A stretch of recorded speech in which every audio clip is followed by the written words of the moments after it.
Hello friends, welcome to science cafe. My name is Yogesh Sharma. सबसे पहले आप सभी को मकर संक्रांति की हार्दिक शुभकामनाएं। आज की इस क्लास में हम डिस्कस करने जा रहे हैं नेक्स्ट पार्ट 2 के बारे में, जो कि क्लास 8th का टॉपिक है तारे और सौर परिवार, लेसन नंबर या चैप्टर नंबर 17 आपका है। इसका पार्ट 2 हम आज पढ़ने वाले हैं, जिसमें हमने तारों के बारे में, सौर परिवार के बारे में बात की थी लास्ट चैप्टर में, और मून के बारे में हमने भी कुछ बात की थी, जिसमें हमने पूर्णिमा और अमावस्या के बारे में मेनली रूप से बात कही थी, है ना। पूर्णिमा जो है ये उस दिन को कहते हैं या उस रात्रि को कहते हैं जिस दिन चंद्रमा जो है अपनी पूर्ण आकृति में पाया जाता है, मतलब पूर्ण गोल होता है। एक तरीके से हम कहें तो सर्कुलर होता है, वृत्त की तरह होता है, पूरा चंद्रमा हमें दिखाई देता है। लेकिन अमावस्या वाले दिन जो है अंधेरी रात होती है। इस पूर्णिमा और अमावस्या के दिन अनेक प्रकार के त्योहार मनाए जाते हैं, जैसे दीपावली का जो त्योहार है वो अमावस्या की रात को मनाया जाता है। बिल्कुल अंधेरा होता है, जिससे दीपों की सहायता से उजाला जो है हम वहां पर करते हैं। ठीक है, तो आज हम पार्ट 2 स्टार्ट करने जा रहे हैं, जिसमें मून के बारे में बात करेंगे, चंद्रमा के बारे में हम यहाँ पर बात करेंगे। ठीक है, तो सबसे पहले ये जानने की जरूरत है कि चंद्रमा जो है ये एक प्रकार का क्या है, तारा ही है। क्या है? तारा, बड़ा तारा जिसको हम कह सकते हैं। इस अंतरिक्ष में बहुत सारे तारे हमको देखने को मिलते हैं, जो कि हमें बहुत छोटे दिखाई देते हैं, क्योंकि वो हमसे कहीं बहुत ज्यादा दूरी पर है।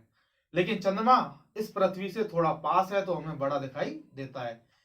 जो भी चीज चमकती हुई दिखाई दे रही है अंतरिक्ष में, आप उसको तारा कह सकते हैं। क्या कह सकते हैं? तारा कह सकते हैं, जो कि चमक उत्पन्न करते हैं। अलग इनकी जो चमक है वो लगभग एक जैसी ही होती है ना। तारों का टिमटिमाना एक अलग घटना है, लेकिन तारों का चमकना एक अलग घटना है। ठीक है, ये चीज आपको समझ में आ रही है। चंद्रमा जो है एक बड़ा पिंड है, बड़ा तारा है, जो कि हमें आसानी से दिखाई देता है, ज्यादा उजाला उत्पन्न करता है, ज्यादा प्रकाश उत्पन्न करता है। चंद्रमा के पास खुद का प्रकाश नहीं होता, ये सूर्य के प्रकाश को अवशोषित करके उसी प्रकाश को क्या करता है, उत्सर्जित करता है, जिससे रात में जो है अंधेरा मिटाया जाता है, लाइट उत्पन्न होती है।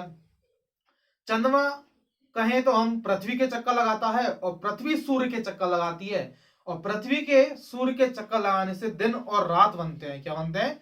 दिन और रात बनते हैं। पृथ्वी की जो गति है एक धुरी पर है। किस पर है? एक धुरी पर। इस गति को हम घूर्णन गति कहेंगे। क्या कहेंगे? घूर्णन, मतलब एक ही जगह पर घूमना पृथ्वी का, वो क्या है? घूर्णन गति है। क्या है? घूर्णन गति। ठीक है, बात करें मून के बारे में ही, तो मून पर ज्यादा वायुमंडल नहीं है, वातावरण नहीं है, गैसें नहीं है, तो वहां पर जीवन असंभव है ना। आप कहोगे कि सर पानी तो होगा, तो पानी भी नहीं है। लेकिन चंद्रमा जो होता है वो बहुत ज्यादा ठंडा है। क्या है? ठंडा है। आपने देखा होगा ना कि चांदनी जो रात होती है उसमें ठंडक महसूस होती है। तो इसका मतलब क्या है कि चंद्रमा जो है उसके ऊपर वायुमंडल नहीं है, गैसें नहीं है, और गैसें नहीं होने के कारण जीवन भी संभव नहीं है। अगर गैसें होती तो जल भी बनाया जा सकता था, क्योंकि हाइड्रोजन और ऑक्सीजन गैसों से के मिलने से जल बन जाता है, तो जीवन संभव हो जाता। लेकिन अनेक अंतरिक्ष यात्री चंद्रमा पर बार बार गए हैं, और वहां पर जीवन की तलाश की जा रही है कि चंद्रमा पर जीवन संभव है या नहीं है। आपसे क्वेश्चन पूछा जाएगा कि चंद्रमा पर जाने वाले सबसे पहले अंतरिक्ष यात्री जो है वो है नील आर्मस्ट्रॉन्ग। कौन? नील आर्मस्ट्रॉन्ग एक पहले अंतरिक्ष यात्री हैं, जो कि चंद्रमा पर सबसे पहले गए थे। मैं आपको इसको अंडरलाइन कर देता हूं। आपसे एग्जाम में ये क्वेश्चन पूछा ही जाएगा। 21 जुलाई 1969 को अमेरिका के अंतरिक्ष यात्री नील आर्मस्ट्रॉन्ग ने सबसे पहले क्या रखा था? कदम रखा था, मतलब पैर रखा था। ठीक है, आप अब ये नहीं कहेंगे कि सर पहला कदम इसने रखा तो दूसरा किसने रखा? दूसरा भी इसी ने रखा होगा। पैर दोनों ही साथ गए होंगे। ठीक है, अकेला पैर तो नहीं गया होगा। बात करें चंद्रमा पर, ना तो वायुमंडल है और ना ही क्या है, जल है। और जब वायु नहीं है, गैस नहीं है, ऑक्सीजन नहीं है, जल नहीं है, तो जीवन भी संभव नहीं है। लेकिन कोशिश की जा रही है कि चंद्रमा पर जीवन हो सके। अगला है क्वेश्चन, अंतरिक्ष में जाने वाले अंतरिक्ष यात्री आपस में एक दूसरे की ध्वनि सुन नहीं पाते हैं, क्यों? यह क्वेश्चन आपसे पूछा जा सकता है। मतलब दो अंतरिक्ष यात्री अगर चंद्रमा पर गए हैं, तो वो एक दूसरे की आवाज जो है सुन नहीं पाते हैं। इसका कारण क्या है? मैंने अभी आपको बताया, क्योंकि गैसें नहीं है, और गैसें क्या है? एक माध्यम है, जिसके माध्यम से हम एक दूसरे की जो ध्वनि है, एक दूसरे की जो आवाज है, वो एक व्यक्ति से दूसरे व्यक्ति तक पहुंचती है। सोचो आप जिस कमरे में बैठे हैं, अगर उस कमरे में गैस नहीं होगी, तो गैस नहीं होगी मतलब आप दो लोग बैठे हुए हैं, लेकिन आप दोनों लोग अपनी भाषा, अपनी जो ध्वनि है, अपनी जो आवाज है, आप उसको नहीं सुन पाएंगे।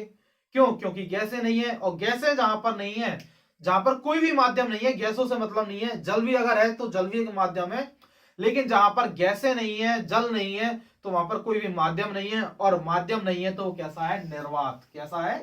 निर्वात। जहां पर कोई माध्यम नहीं होता उसको हम निर्वात कहते हैं। क्या कहते हैं? निर्वात कहते हैं।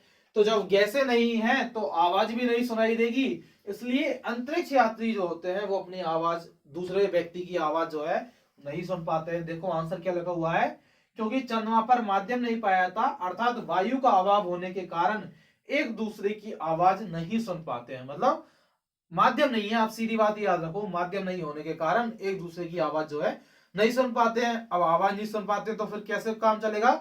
इशारों में बात करते हैं, जिसको हम हाव भाव की भाषा कह सकते हैं, सांकेतिक भाषा का उपयोग कर सकते हैं।